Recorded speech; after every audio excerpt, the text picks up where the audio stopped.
Welcome to New Spaces. I'm Jim Parks. On this episode, we'll see how a couple had the vision and the courage to buy a house that they knew needed some dramatic changes. It doesn't hurt, of course, that one of them is an architect. For 2 years now, they've been waiting to make these changes, and we'll see how their plan to completely transform the master bedroom suite configuration plays out. If it works, it can have a huge impact on how the whole house looks. So it's an ambitious plan. We'll see all the construction highlights and the finished master bedroom suite in just a few minutes. But first, let's take a look at the house and see what it's like before all the construction begins. This colonial-style two-story is just 10 years old, and the current owners have only lived there a little over a year. But they purchased the house knowing they would make changes. Well, the house is a very nice size, and it's fairly functional. We just wanted a little bit more space for family living, basically, and a new master bedroom, and of course our own closets and bath is always a nice luxury to have. The existing master bedroom is a little on the small side for John and Patty, and it lacks sufficient closet space. The room is located in the northeast corner at the end of the hall and is only one window. There is a master bathroom connected to the bedroom, but it lacks certain amenities, not to mention the character the homeowners are looking for. Rather than try to remodel the room, John and Patty have decided to create a new, larger master bedroom suite in another part of the home. And the most obvious place to do so is above the garage. The first thing that occurred to us was if we put it above the existing garage, we've got the foundation and effectively the footing in that area so that we can build above it. So it seemed to make some common sense to put it there. One of the key reasons was we have a large front yard, but we have a magnificent backyard. And the idea of pushing back into the yard right now is not something we wanted to do. So it seemed to be the best of both worlds was to use this space. And the room above the garage isn't ideal. We call it our guest bedroom, but it's really not the best space. We have a bed in there and we have a little TV, but because there's only one small window, it's hot in the summer, cold in the winter, so it's really a useless space. Its awkward shape is also a problem. The low sloping ceiling and narrow width of the room reflect the roof lines. All of this will, of course, change. Under the eaves is a small storage crawl space, which will be lost as well, but more storage will be added. On the other side of the east wall of the bedroom is the vaulted ceiling of the first floor family room. Knocking out the wall and putting in a floor, effectively lowering the ceiling of the family room, will create the space needed for the bathroom. But more room is still needed, which will be achieved by building out over the garage. But there are some concerns posed by the expansion. The garage is a cool area. It's a cold area, so we're worried that the floor would be cold. And then there are the structural issues. Building this extremely large gable dormer will inevitably change the exterior appearance of the house. But for John, that's an opportunity. Because one of the major goals that we wanted to do was to change the front of the house, and what could we do to dramatically do that. So that alone probably was one of the strongest reasons why the master bedroom ended up where it did also, because if you're going to spend the money on construction, we might as well put it where we can see it and use it to our benefit. And he would know. Not only is he the homeowner, John Majewski is also the architect. Well, John, we've never interviewed an architect who is also the owner of the home, so this is going to be interesting. Why don't you tell us a little bit about your existing second floor? Sure, Jim. I think the area that we intend to add above is this area of the house. The front of the house is located here. And what we're doing is we're going above the existing garage area right here and kind of expanding this existing small bedroom. We're willing to sacrifice our vaulted ceiling in our existing family room to really pick up some additional space.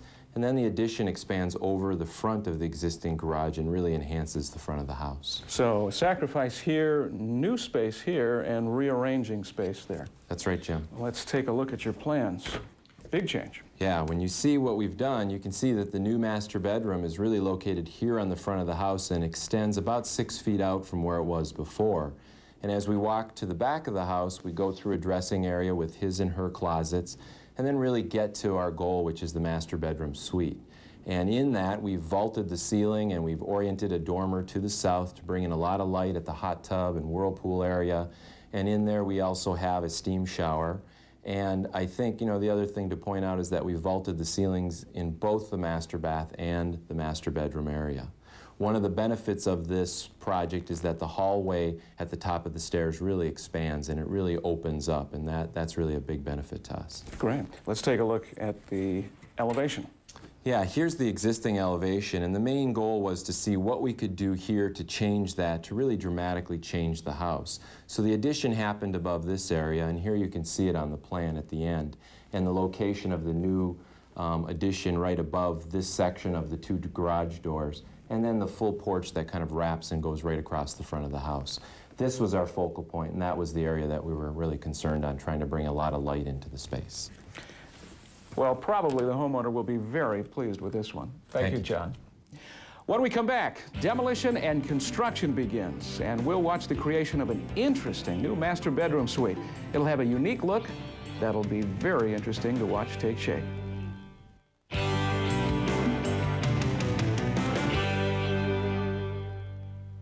Welcome back to New Spaces. Well, work is about to begin on the master bedroom suite remodel that we've been following on this episode, and it's going to be a great project. The house is currently too small for the family's needs, and the owners would like a master bedroom suite with some custom features, one that's a little bit larger than the master suite that's currently there. The plan is to use space above the garage, and if it goes according to plan, there will be a really positive impact on the facade as well. The owners, John and Patty, have waited 2 years to get this project going, and now they're glad to see that construction is finally getting underway. It's about 1 month into construction, and interior demolition has already taken place. Today, the last of the targeted exterior is coming down, specifically the roof over the garage. With the help of a crowbar, a worker manages to roll the plywood and shingles right off the rafters. In no time, the bare rafters are all that remain as the last of the roof is peeled away and tossed into the dumpster. The roof's collar ties are then pried loose, allowing the rafters to easily be knocked free from the center ridge beam. After the front of the attic is dismantled, the focus turns to the rear of the house. Here, the frame of the old skylight in the family room is pried off. Before long, the studs that once divided the attic space from the family room are nearly gone. A reciprocating saw is used to cut apart the rafters on the back of the house. The old building materials are easily ripped free and tossed aside. Next, the entire south wall is pushed over as workers complete the demolition. It will all be replaced with the remodel. By the end of the day, the garage attic has been dismantled entirely, and work on the new master bedroom suite can begin. 2 weeks later, framing is underway. The crew is busy building a header that will run the length of the west wall. Windows will span the entire wall to take advantage of the western exposure, and this header will provide the structural support needed. Next, studs are cut and nailed into the wall frame. Plywood is then laid down and nailed to the studs. Openings are made for the windows. The wall is finally ready and can be lifted into position. The crew quickly nails the base plate to the subfloor, and angled support braces go up. These provide added strength until the roof is on. The west wall is also nailed to an adjoining wall for additional stability. The new bedroom extends several feet over the original garage space. This creates a larger bedroom and, as a result, changes the entire face of the home. 2 months have passed, and the remodel is really coming along. The house is hardly even recognizable with the addition. Part of that transformation will include the exterior trim and cedar shake siding, which are going on today. In order to keep the trim from being set below the exterior plane of the shakes, thin strips of backing are first nailed to the wall, to which the trim will be attached.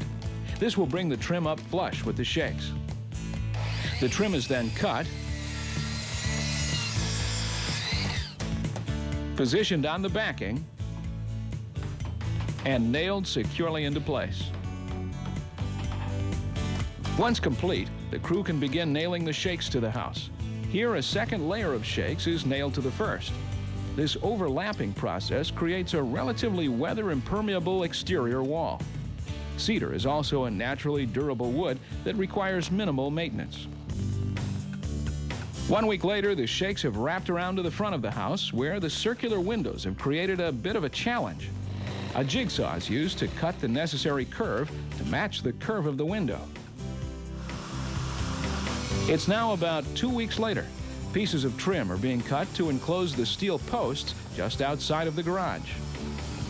What you're looking at is the front of the house, and this is the second floor extension that comes out over the porch, which is where I am. Now, right above me, this is hollow, not a whole lot of weight, so all we need is a 4x4 to support the weight. Over here, however, this is where the second floor bedroom is. Structurally, there's a lot more weight, so we need a metal post here, and a metal post here, and a third one further down. Now, this one's being boxed in right now, and when it gets some trim on it and some paint, it's going to look great. As the last of the boards go up, final details are tended to.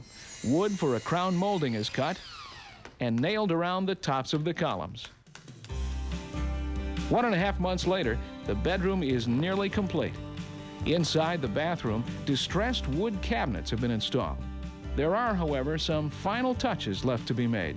It's called a furniture toe base, and it's sculpted and cut away, and its location is actually placed at the bottom of the cabinet.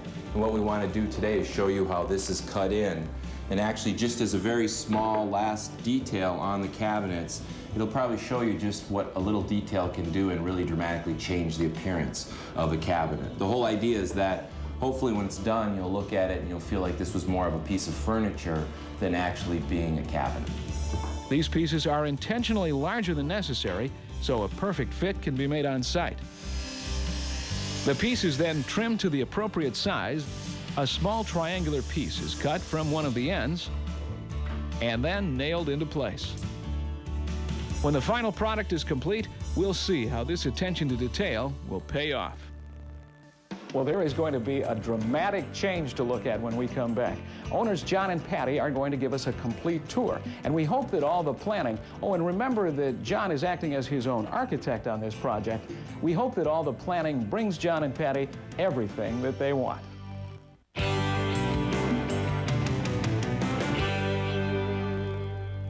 Welcome back to New Spaces. I'm Jim Parks. Well, the master bedroom suite remodel that we've been following on this episode is now complete, and the results are terrific. The old master bedroom suite was on the back of the home. It was adequate in many ways, but the owners wanted a larger room and a more customized bathroom. They also wanted more bedroom space in the house. Owners John and Patty bought the house 2 years ago, and John, an architect, got busy right away planning for the improvements. And here they are. The new master bedroom suite looks absolutely terrific. Situated above the garage, it has all the space, it has all the custom appointments, everything that the owners John and Patty wanted. And here are the people who got everything they wanted. Here are John and Patty. Well, Patty, how do you like the work that your architect did for you?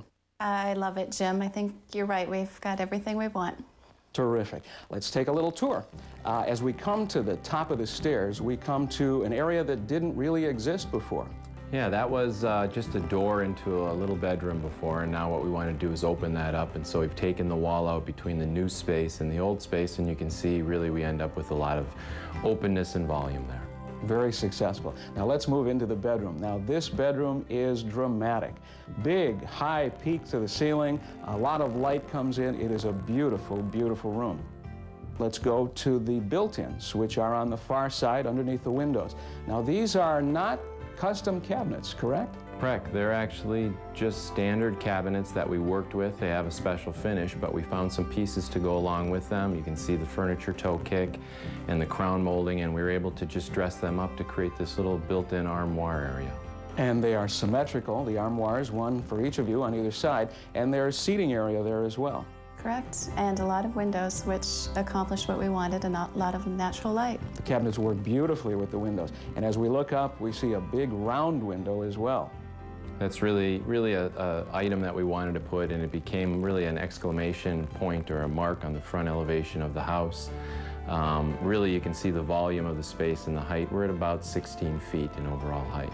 And while you're talking about dimension, let's talk about the other dimensions of the room. How big is it? It's 20 feet wide and about 17 feet deep. Nice big room. And as we move over to the wall that the bed is on, there are 2 casement windows there for more light facing the south, and you have lighting fixed to the wall on either side. Right. Very convenient. Now let's talk a little bit about the tone, the colors that you've chosen. Patty, did you have something to do with those choices? Yes, I did. We just wanted the room soft. It's a large space, and we just wanted it soft and comfy looking. And you did it. Thank you. Absolutely did it. Let's go down the hallway, and we see walk-in closets on either side, his and hers. And I must say that one of them is larger than the other. And now, that would be mine. That would be yours. Good. Are you filling it? Yes, I'm trying to.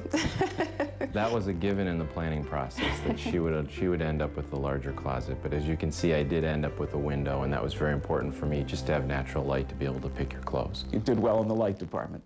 Let's move down into the bathroom. Now, again, we've kept a lot of height here and a lot of drama. It looks beautiful. The tones carry over from the bedroom, the same colors. Let's talk a little bit about that big full-length mirror and what you've built around that. That really is a wardrobe mirror, and it ends up being a built-in. It's symmetrical on the entire wall with the other cabinet on the other side, and what that allowed us to do is to get a little built-in area for the mirror and really give us something that felt like it belonged in the room, and it was a part of the wall. Let's move down the wall a little bit, and we come to 2 sinks, one for each of you, of course, and the cabinets underneath. Talk about that a little bit. Well, we had a little fun, I think, here where we were able to accentuate the sinks and really pull the sink bases out and push the drawer base in, and it gives a little bit of extra drama on the countertop. You can see how that runs across and moves in and out along with it. What kind of stone is that? It's a Botticino Classico, and it's really, as you see here on the sink, it's polished, and that's really a wonderful finish. You see all the veining and whatnot going through it. Now let's talk about the floor while we're talking about the stone there. That is the same stone. It's the exact same stone. It's actually tumbled in a tumbler, and it gets this much softer tone, and it really allows us to put it on a surface that will get a lot more wear and not show it. Now on the far side, there is a linen closet. How do you like that linen closet? Some more storage. It's just great. Terrific. Let's move around a little bit, and we come to the big double 2-person tub, or maybe you can fit the whole family in there. Exactly. We've had a few kids swimming in it. And how about the deck? The deck is really another opportunity for us to experiment kind of with the wood in the cabinetry, and that's also wood, as you can see, and it has a marine finish on it to allow the tub to sit there and really be waterproof, just like a boat. It looks like a piece of furniture. Is that what you were going for? Exactly, exactly, and that's really one of the ideal reasons why we have the neutral colors too, is to keep the cabinetry something that pops out. You did it. Let's move down to the shower. Now that is a steam shower. Correct. It's a steam shower. It also has a tumbled marble. You can see the little accent band that we put in there, and the slope ceiling is really there to allow the steam to run off and run down the wall. And that is actually the roof line, That is correct? actually the roof line, yep. So it really became a functional item as well. While we're talking about the roof, let's jump outside for a moment and take a look from the outside. You've changed the whole facade. We have, and we love the way it looks. And it's amazing to me, not being the architect, how many things we did on the inside that affected the outside and vice versa. Well, John, your design worked out beautifully, and we thank you for allowing us to be part of this project. Thank you. Thank you, Jim. We appreciate it. It looks like this is another successful remodel, but that's not all we have to show you. When we come back, we'll have other examples of terrific master bedroom suite remodels.